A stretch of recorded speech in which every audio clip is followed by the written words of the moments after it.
everybody. Welcome to White Line Fever Live, or if you're watching or listening to the podcast, it's White Line Fever Kicks.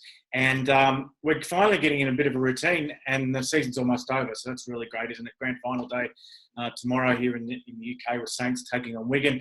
And I want to welcome, by the way, if you're watching on YouTube, subscribe and all that sort of stuff, patreon.com/White Line Fever. Now, our guest, very special guest, very timely guest. We had the opportunity to have him on last week, but I think it's a much better idea this week because his great work, Once Were Lions, has now been seen by the great unwashed. Tom Magnus from Ad Hoc Films. Welcome, Tom. Thank you very much for having me, Steve. Great to be here. No worries, mate. So how do you feel? I've never been a dad. I guess I have created something and then sort of held my breath waiting to see what reaction it garnered. How do you feel sort of 5 days after the event? I feel really good, I think. I think the reaction's been positive so far. We've had some nice comments on Twitter. I think a lot of people have enjoyed the insight that we were able to offer.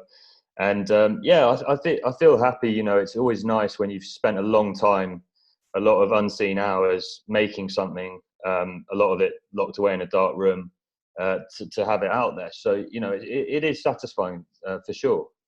Can you, let's just do a short sort of background, because you're not sort of, you don't talk about background. Your background is definitely not in rugby league. So I guess the people watching this, be it live, which as I said is probably not many people, or later, which is hopefully a few more, they don't know much about you. So what can you tell them to fill them in?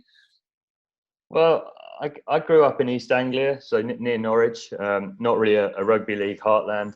I suppose I was kind of interested in sport as a kid, football, rugby union, that kind of thing. I've worked as a filmmaker, I guess, for the last 12, 13 years and sort of slowly worked my way up, and recently have made some films for TV, mainly about sport, boxing. I've made 2 films for BBC about the boxer Carl Frampton, and that's been an amazing experience, and they were pretty well received, I think. And I made one for Amazon Prime about the Sahara desert race, about the Marathon des Sables, and this is the first venture into a new sport, and it was fascinating. It was a really, it was so privileged to be allowed into that environment at the elite end of such a fabulous sport. So what were the origins of this project? Where did this idea come from? So it came from one of our executive producers, Mike Benson, who is a massive rugby league fan, and I think felt that there hasn't been enough, documentaries about rugby league in this country, certainly in England. And he got in touch with our company, Ad Hoc Films. We specialise in, observational documentaries, which maybe touch upon wider issues just outside the sport as well. And we took a punt on it, really, because it was all quite last minute. The Lions tour sort of seemed to kind of come about quite quickly, and we didn't have anyone on board commissioning it at first. So we just thought, look, it's a great story, it's a great opportunity, and let's go for it. And that's how it came about, really. And then you go to the Rugby Football League, do you? And you sort of say, I want to make this film. And then is there a bit of back and forth? What happens after that? Yeah, there was. I believe, I wasn't so privy to that, but I believe, we were dealing with Andy Wilson, who I think seems like a great guy, very forward thinking, and was very keen that we did this documentary, and he was very open with us. And the RFL were very open with us. I think they felt it was going to be a good thing to do, and give people an opportunity to see these players up close, and I guess they had high hopes for the tour as well, and thought this could be quite an epic film, in terms of following a team. So yeah, that's how it worked. They agreed full access with us, and we went from there. So yeah, we had their backing from the moment it started, really. Right, and then so. After that, at what point did the BBC come on board? Because it's not inexpensive exercise to go out to New Zealand and Papua New Guinea to make a film, is it? Yeah, I guess there was a point after the tour. 2 of us had been out there filming it, Tried to keep costs down as much as possible, but it is expensive, obviously. And there was a point when I think maybe we felt, oh God, this could amount to nothing. But unfortunately, we showed the BBC some of our footage and talked to them a bit about where we wanted to take the film, and they loved it. I think that they bought into it, and we received a commission and went from there. Then we had a bit more money coming in to edit the film, and that's how it works. Right, and I don't know whether to continue on, at the end of the story or to go back to the start again, but Wayne Bennett is, there are so many shots of him putting, some covering, a rag over a dressing room camera in the NRL. He doesn't seem to be a fan of having flies on his wall. Can you tell us a little bit about, dealing with him? And he wasn't interviewed for the movie. What can you tell us about that? Well, I mean, so Mike Benson, our exec producer, went and had a meeting with Wayne Bennett before we obviously set foot in New Zealand, and Wayne said, "Look, I like the idea." He's very pro international rugby league, and he felt it was a good idea. And when I got out there, I had a conversation with him. He did say to me, "Listen, I don't mind you doing this, but I don't want to really feature. I want this to be much more focused on the players. I want to be more periphery." And you have to respect those boundaries as a filmmaker. Obviously, with the pedigree that guy, that Wayne Bennett's got, it would have been nice to have had a bit more of him in the film and, maybe heard a few of his insights. But you have to respect those boundaries. And, he allowed us in the change room. He was fine with us being there, and we got great access, and, which was, crucial to the film. I was saying to someone else earlier that first thing I really saw of Wayne Bennett was a photo shoot, and that all the players are doing headshots and lining up and having to pose in different ways. And the Kiwi photographer who was taking the pictures, was making him do this, that. And Wayne Bennett stands up, it comes to his turn, and he's like, "You've got one shot of this, mate, one shot." And the photographer takes the picture and he sort of says, "I think it might be out of focus," but Wayne Bennett's already off. And he just said, "Sorry, mate, that was a chance." I just thought, God, this guy really doesn't mess about. You know what I mean? So, yeah, he's a really interesting guy, and you could tell that he commanded a huge amount of respect from the players. And I think it's nice that we got to show a bit of him in the film, but we had to respect the boundaries. Yeah, I noticed Jermaine McGilvray as well, after missing a crucial tackle. I think it was at Eden Park. He told you to get the camera off him when he was in the dressing rooms. Were there a few moments like that where the guys, because it wasn't a successful tour, where the guys got a bit testy? No, I mean, that was really the only moment I felt it, and you can understand why it happened. I was in the changing room after he'd made, he'd made sadly an error that had cost the match, and he obviously felt awful about it. And you're doing your job and filming what you can, and he didn't like it in that moment. I think it shows the raw emotion of what he was going through. So that's why we left it in the film. I had a conversation with him afterwards where I apologized, and he actually apologized to me and said, "Look, I'm so sorry," and he is just a really nice guy and a very resilient bloke, and I'm sure he will come back from that. I'm sure he already has come back from that. But yeah, on the whole, I think people were quite on board with us doing it. A lot of the players were coming up to us saying, "This is great. We haven't had anything like this." Tom Burgess was loving it. James Graham was always super friendly with myself and Lloyd, the other cameraman, and most of the players were. Occasionally, you find yourself sort of chasing someone around a hotel to try and get an interview. I remember Jackson Hastings sort of, trying to avoid me at all costs at one point. Like, he was like, yeah, I'll come and do it now, and then just jumped into a lift, and I was like, and eventually got him. But you know what I mean? It's just normal things you'd expect. But I think on the whole, everyone bought into what we were doing, which was really nice. A friend of mine, Joanna Lester, did a film on the Papua New Guinea team at the 2017 Rugby League World Cup, the women's team, Power Mary, and they didn't win a game either. And I asked her, like, does your heart sink as the losses pile up? And are you're not going to have this kind of cliched Rocky type, narrative, that it's going to be something very different, and maybe something you're going to have to work a lot harder to sell to people and and to put together yourself. Yeah, I mean, there's no better place if you're making a sports documentary than, being in a changing room after a team has won or a player or whoever, has won a big win. It's just an incredible atmosphere. It's an incredible thing to capture. And obviously, sadly, that didn't materialize this time round. And you do kind of go on the journey a bit with the players, and it does hurt. It is a bit gutting and a bit frustrating not to get that. And it's pretty horrible, to be honest, filming in a changing room like that after a loss, especially after the third, fourth loss. And you do feel a lot. But yeah, it's definitely tough, and it's a shame it didn't materialise. And I hope that, I get to be in a changing room again in a similar environment with some of those guys and film, a victory. That would be amazing.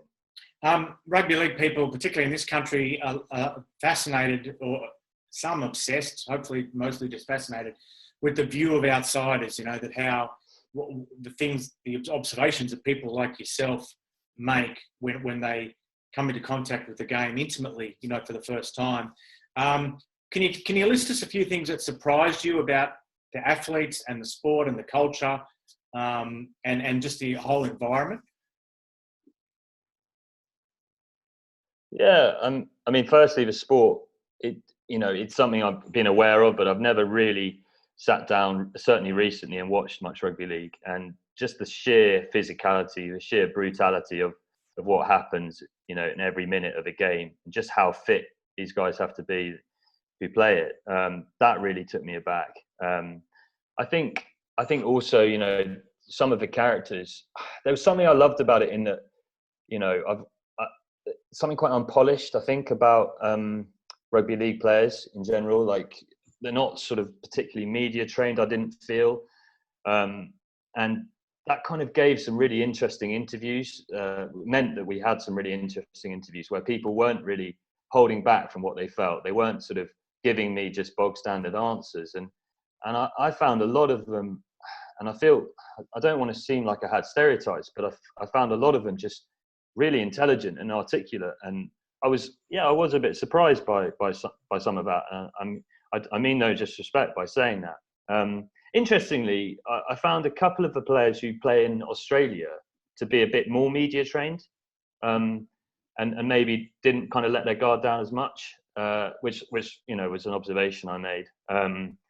And I just think the other thing culturally was just how much, how close they are to their fans, to the fans back home. Everyone feels, very connected. Zach Hardiker says it in the film. You're very in and amongst it. You could be living next to the joiner next door, or you can go to the same supermarket as your childhood mates. And, there isn't that massive disconnect that I think there is with, say, footballers and their communities. So I think, that stood out as well. How did the story you set out to tell differ from the one you ended up telling? Like, we all like to let a story tell itself, and you just gather enough raw material so that you're just the vessel and the story tells itself. But it's rarely that organic, really. So you obviously have to, you have to sort of have a direction and a sense of a narrative. And when you're covering the return of a team and it's a dismal failure, you have to change direction and course, I'd imagine. Can you talk us through that kind of creative process? Yeah, I mean, I definitely approached it quite open-minded. I like to take the approach that you just sort of, let the camera, you follow the camera and see where it takes you a bit. But, you have a few ideas about what you're hoping might happen. And, I think there was a hope from us that maybe it would reignite, a successful tour might reignite a bit more interest in the Lions, and, might do something back home. And I think because of the results, that didn't really happen. So yeah, that was one hurdle certainly to take on board. But I don't, we always wanted to explore a bit of, things around class, identity, the physicality of the sport. So it didn't, completely change where we wanted to go with it, to be honest. I think that's probably sums it up. Tony Collins said some great stuff in the film. One thing, the rugby league historian who was on this program about a month ago. But one of the things he said was that the north of England has given the world so much as far as, culture and industry, and what has it got in return? We look at now with the just today, the announcements regarding the lockdowns and blah, blah, blah. How much did you want to get into that? Was that something that you suddenly found, like, I know it's very tough because you did address some specific rugby league issues, but we've got one question here on Twitter I'll ask you in a minute, but you didn't go that far. And on the other hand, you kind of did touch on some of those wider social issues, but it wasn't possible to go that far either. So did you find the two kind of, two sort of pressure points sort of tugging at each other? You don't know how much rugby league detail to go into, but you don't also know how much broad brush stuff either? Yeah. I mean, that's part of getting that balance right. You didn't want to go too heavy into either of those subjects. I think it's nice to kind of talk about it a bit and let people maybe make up their own minds, or give people something to think about. The sort of subject of the north of England and what it means to the players, I think, is pretty evident throughout. Just the way they talk so passionately about where they grew up. Zach Hardiker talking again about when times have been tough at home, but back in the towns where he grew up, that rugby league is kind of it's a constant. It can be a bit of an escape, but I think that's just something it really emerged, is that rugby league, no matter what's been happening, it's just something that people feel so connected to and so passionate about, and it's so important. It's so important that the future of these clubs and to the local community, but also just to England as a whole, I believe. Yeah. And the other thing I was going to ask you was, it went to iPlayer, but as far as I know, it hasn't actually been broadcast on the BBC. Is that right? How does that work? Yeah, so it was a BBC iPlayer commission. So they take certain things just without broadcasting them. I guess maybe if the numbers are good and certain things fall into place, I think it could well appear at some point on BBC One or Two, and let's hope that happens. It's also at some point we will be taking it internationally to an international audience, and there's already talks in place. But again, it's not really my remit. I'm sort of more on the creative side, I guess. But that will, a lot more people will get the chance to see this film. Now, a question, and I guess I might have spoiled his thunder a little bit there, but it's Andrew Foster. His question on Twitter was, I'll just scroll down here. Hi, Tom. Great doc. Many thanks. Did you consider covering the Regan Grace controversy? Yeah, I guess at the time, I didn't really... yes, we did a bit. But there's only so far you can go with that. And I think we did make the point in the film that it was largely an England side, and basically was an England side, and maybe hinted at where rugby league needs to go and where the Lions might need to go if it's going to be successful in the future.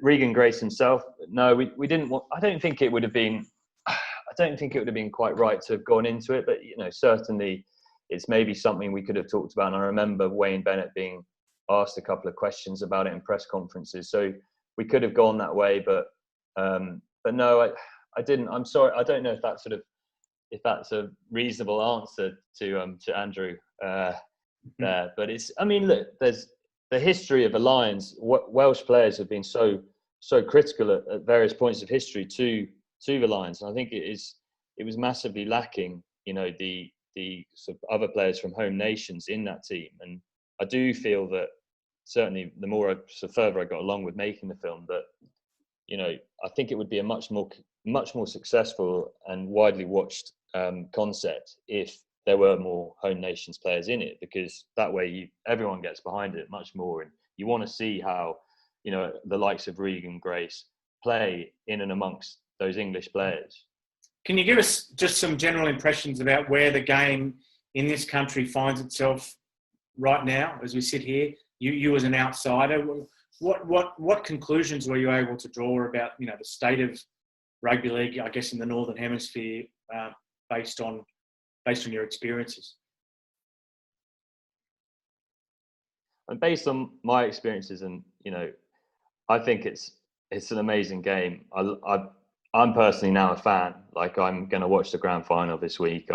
I think it's a wonderful game, and I think it's maybe just a game that's it's very passionately supported in certain areas, and it's just interesting that it hasn't maybe quite cut through in other areas of the UK. And I don't know how it goes about doing that particularly, but I think films like this will hopefully help it, and I think rugby league lends itself to great human stories and obviously great historic stories as well. And I hope that there might be some more documentaries like this. I hope that maybe we could follow a club or follow England, which is in the talks at the moment at the next World Cup. And I think by showing the public these people up close, these players up close, it makes them sort of more invested in people. I think it's important that stuff like this happens in future. And I don't know about the state of the game, to be honest with Steve. I think it's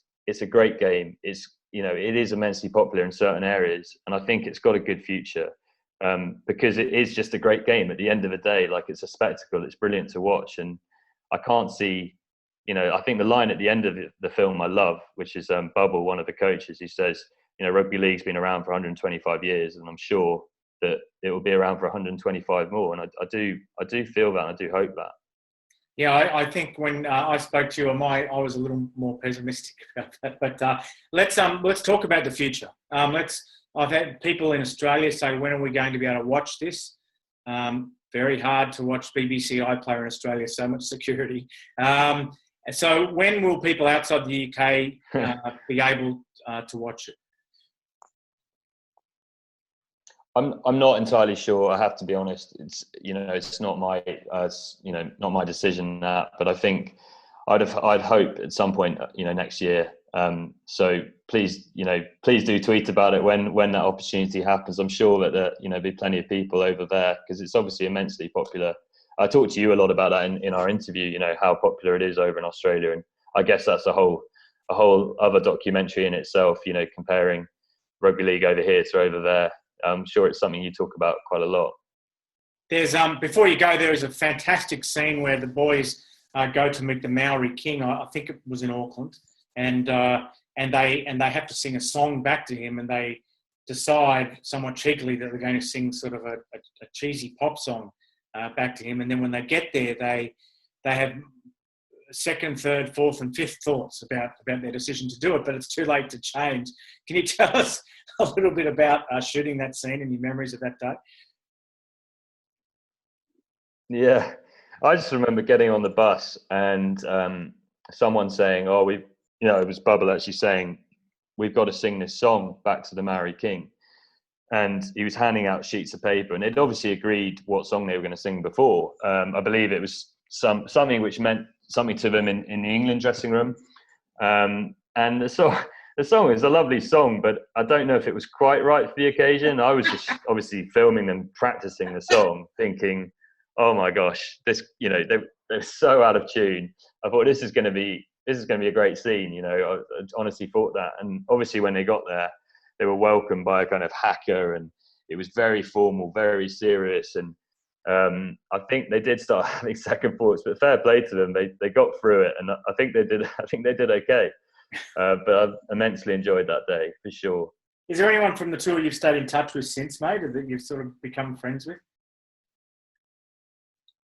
Not playing wise, I think Bubble, the strength coach. I've stayed in touch with him. I've spoken to him a lot, and he's someone I'm hoping I'll stay in touch with for a long time. He's a great guy, but I would have, I think you have to keep a bit of a professional distance, and I really enjoyed getting to know James Graham and Zach and Jermaine and Ollie Gildart was another guy who always was really friendly with us, and there was so many of them I really liked, but no, I haven't really, other than Bubble, haven't really stayed in touch with anyone. And Gemma, the physio, I've spoken to her a couple of times.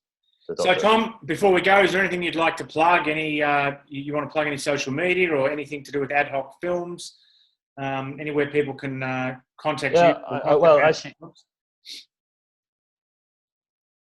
That would be great. I just wanted to say that Ad Hoc's next venture is a film about Manchester United, seen through Eric Cantona's eyes. I think it's going to be really exciting, talking a lot about the history and how the Munich air disaster sort of shaped the club.